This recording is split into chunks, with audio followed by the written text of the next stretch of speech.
And if you don't, we're going to have you thrown out of office.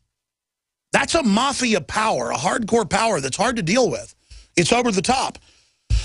Just like they're now announcing that Obama does intend to bring massive Ebola patients into the United States for treatment here and obvious exposure and spreading it.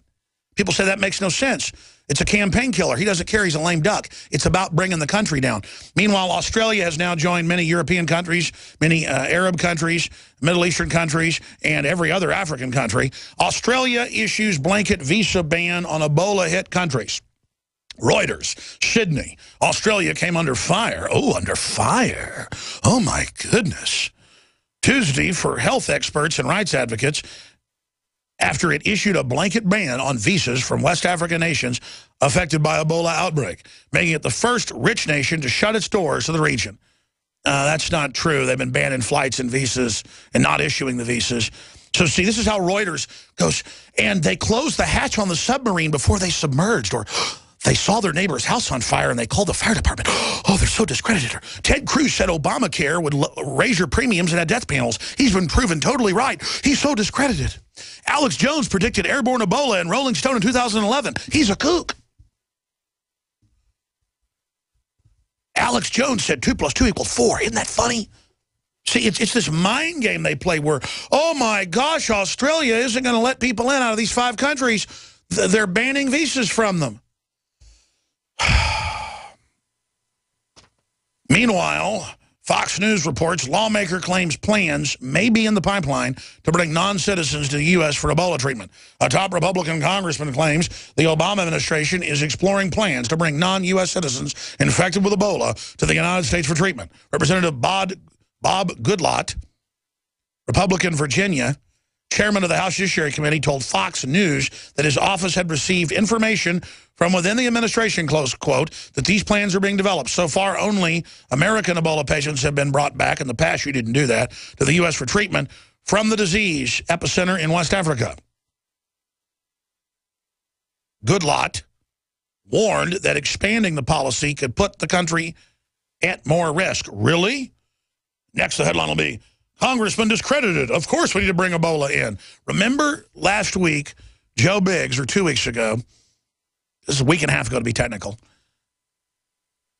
I should just say recently. Recently, Joe Biggs went out in Austin. They talked to 30 people at UT on the street, University of Texas. 17 said bring Ebola patients in from African countries who aren't even citizens. And what was it? 7 or 8 of them said they wanted to house them in their own homes and read stories to them and take them to UT football games. In fact, it was October 17th, so a little less than 2 weeks ago. Students signed a petition to bring Ebola into U.S. And Biggs talks to a nursing student. He's like, oh, absolutely, it's racist. Bring them in. That's right. Bring in unlimited people to have their babies for free. Nobody else does that. Mexico doesn't do that. Let felons come in and stay. Don't even deport them if they're a felon. Oh, you're a rapist? You're a drug dealer? Sure, stay. And then have no refusal, federally funded, rights-violating checkpoints where they take people's blood with these rubber stamp warrants that have been proven to be frauds. But in some areas, they don't even do warrants. They just take your blood in Arizona and Colorado. That's the first place it started a decade ago federally. Now it's happening here in Austin the last 5 years. And, you know, Asa Veda sits in here getting his federal grants all day saying it's for the greater good, the greater safety. You can sit outside bars and see drunks drive off and see them run over the line. You have probable cause, pull them over. And I want them off the streets. I've been driving home several times and seen somebody swerving side to side, clearly drunk. I call 911 on them. I called 911 when I was driving to San Antonio to give a speech about a month ago. This person was obviously drunk out of their mind. I looked at them. They almost hit me twice. They were swerving all over the road. They started driving about 100 miles an hour. I called 911. I didn't see cops pulling them over. Probably couldn't catch them or whatever. I mean, I don't want people that are hardcore drunk out there, you know, driving around. But this is all about money generation, all about power grabs. And we've got some good news on that front that I'll get back into Ebola in detail. Sheriff's office refuses to participate in future blood draw checkpoints. Backlash prompted by InfoWars story. And they show that on the news. Controversial, no refusal, DUI stop.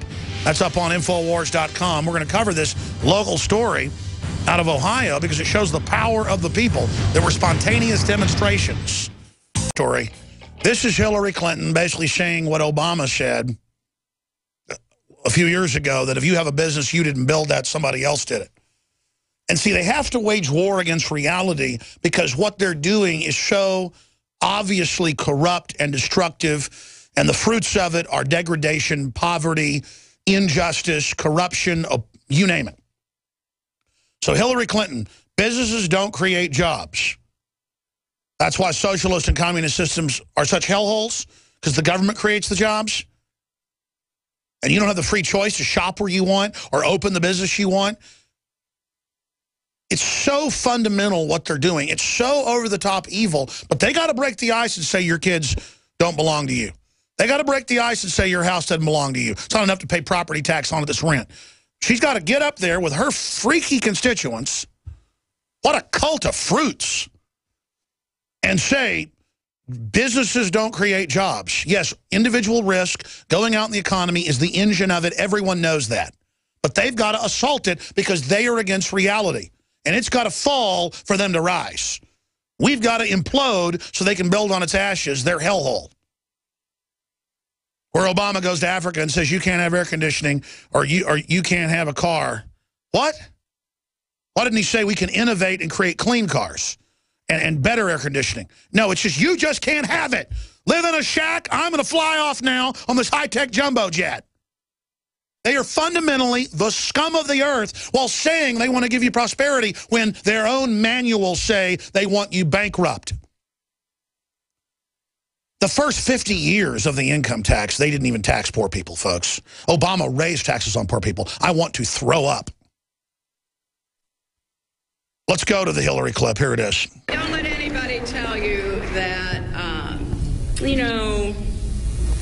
it's corporations and businesses that create jobs. Ugh. You know, that old theory, trickle-down economics.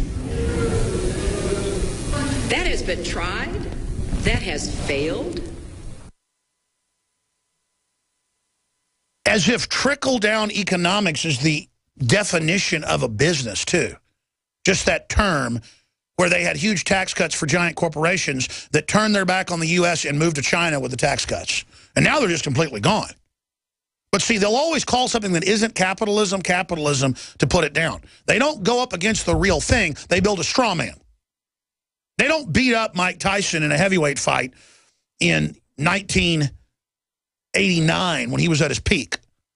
They go and build a straw man that's just made of sticks and straw and beat it up and say, I just defeated Mike Tyson, heavyweight champion of the world. That's what they do. They play mind games. They sit there and they define things for everybody. Now, here's some good news on these unconstitutional, federally funded. That's why these are so bad, is they've got local police all over the country running these checkpoints, and then when you turn off them or you don't want to be searched, then, oh, we're going to take you in and take your blood.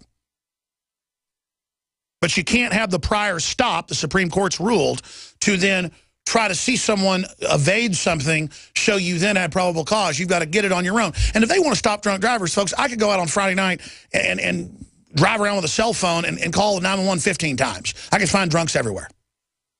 They just want to mill everybody. Oh, you had one beer? You had two beers? We're going to ruin your life now. But, oh, my goodness, we're not going to take the illegal to jail. Let's go to part of this newscast, WHIO. No refusal checkpoints are nothing new. Montgomery County had one on Wayne Avenue Friday as well.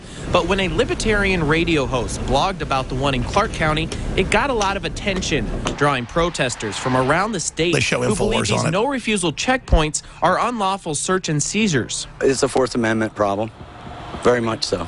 And if this is not a positive event, then we need to find another way to do our job, create an environment of public safety, and I'm intending to do that.